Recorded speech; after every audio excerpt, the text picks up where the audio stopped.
കേരളത്തിലെ വഖഫ് വിവാദങ്ങളും അതിനു ചൊല്ലിയുള്ള തർക്കങ്ങളും പുതിയൊരു നിയമയുദ്ധത്തിലേക്ക് വഴിമാറുകയാണ്. LDF സർക്കാർ വഖഫ് ബോർഡിന്റെ തലപ്പത്ത് പ്രതിഷ്ഠിച്ച പ്രമുഖരെ അടിയന്തരമായി പിരിച്ചുവിടണമെന്ന ആവശ്യവുമായിട്ടാണ് മുസ്ലിം ലീഗിലെ ഒരു വിഭാഗം ഇപ്പോൾ കേരള ഹൈക്കോടതിയെ സമീപിച്ചിരിക്കുന്നത്.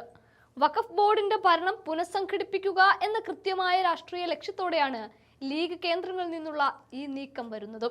നിലവിലെ ബോർഡ് ചെയർമാൻ KS ഹംസ, സംസ്ഥയിലെ പ്രമുഖ നേതാവായ ഉമർ ഫൈസി മുക്കം എന്നിവരടക്കമുള്ള 4 LDF പ്രതിനിധികളെ അടിയന്തരമായി ആ സ്ഥാനത്ത് നിന്ന് നീക്കണമെന്നാണ് ഹർജിയിലെ പ്രധാന ആവശ്യം. ഹർജിയിൽ ഉമർ ഫൈസി മുക്കത്തിനും മറ്റ് LDF അംഗങ്ങൾക്കുമെതിരെ ശക്തമായ വാദങ്ങളാണ് ലീഗ് വിഭാഗം ഉയർത്തുകയും ചെയ്തിട്ടുള്ളത്. ഈ അംഗങ്ങൾ ആരും തന്നെ തങ്ങളുടെ യോഗ്യത തെളിയിക്കുന്ന കൃത്യമായ രേഖകൾ ബോർഡിന് മുൻപാകെ സമർപ്പിച്ചിട്ടില്ല എന്നത് പ്രധാന ആരോപണവുമാണ്.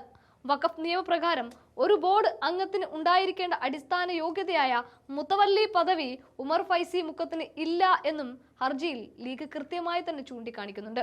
ഈ അംഗങ്ങളുടെ ഔദ്യോഗിക കാലാവധി ഇനിയും പൂർത്തിയായിട്ടില്ല എന്നിരിക്കെയാണ് അവരെ നിയമപരമായി പൂട്ടാൻ ലീഗ് ഇത്രയും വേഗത്തിൽ കരുക്കൾ നീക്കുന്നത് എന്നതും ശ്രദ്ധേയമാണ്.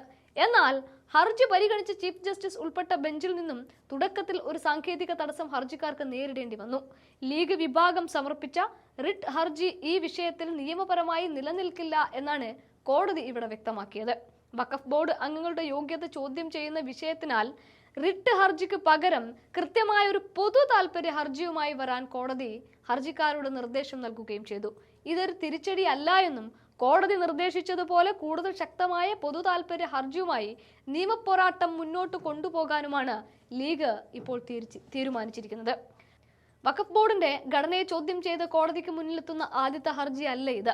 മുൻപ് വഖഫ് നിയമ ഭേദഗതി അനുസരിച്ച് ബോർഡിൽ 2 അമുസ്ലിം അംഗങ്ങളെ ഉൾപ്പെടുത്തണമെന്ന് കേന്ദ്ര നിബന്ധന പാലിക്കാതെയാണ് LDF സർക്കാർ 9 അംഗ ബോർഡ് രൂപീകരിച്ചത് എന്ന് കാണിച്ച് BJP നേതാവ് ഷോൺ ജോർജും ഹൈക്കോടതിയെ സമീപിച്ചിരുന്നു. ബോർഡിലെ മുഴുവൻ അംഗങ്ങളും മുസ്ലിം സമുദായത്തിൽ നിന്നുള്ളവരായതിനാൽ നിലവിലെ ബോർഡിന്റെ പ്രവർത്തനം നിയമവിരുദ്ധമാണ് എന്നതായിരുന്നു അന്നുയർന്ന വാദം. ആ ഹർജിയിൽ ചീഫ് ജസ്റ്റിസ് സൗമൻ സെൻ അടങ്ങിയ ബെഞ്ച് നേരത്തെ തന്നെ സംസ്ഥാന സർക്കാരിനോട് വിശദീകരണം തേടിയിട്ടുള്ളതുമാണ്. ഈ ഒരു പശ്ചാത്തലത്തിൽ സർക്കാരിനെ പ്രതിരോധത്തിലാക്കാൻ ലീഗ് കൂടി നേരിട്ട് കോടതിയിലേക്ക് എത്തുന്നതോടെ വഖഫ് ബോർഡിനെ ചൊല്ലിയുള്ള തർക്കം വരും ദിവസങ്ങളിൽ കേരള രാഷ്ട്രീയത്തിൽ വലിയ അടിയൊഴുക്കുകൾക്ക് കാരണമാകുമെന്ന് ഉറപ്പാണ്.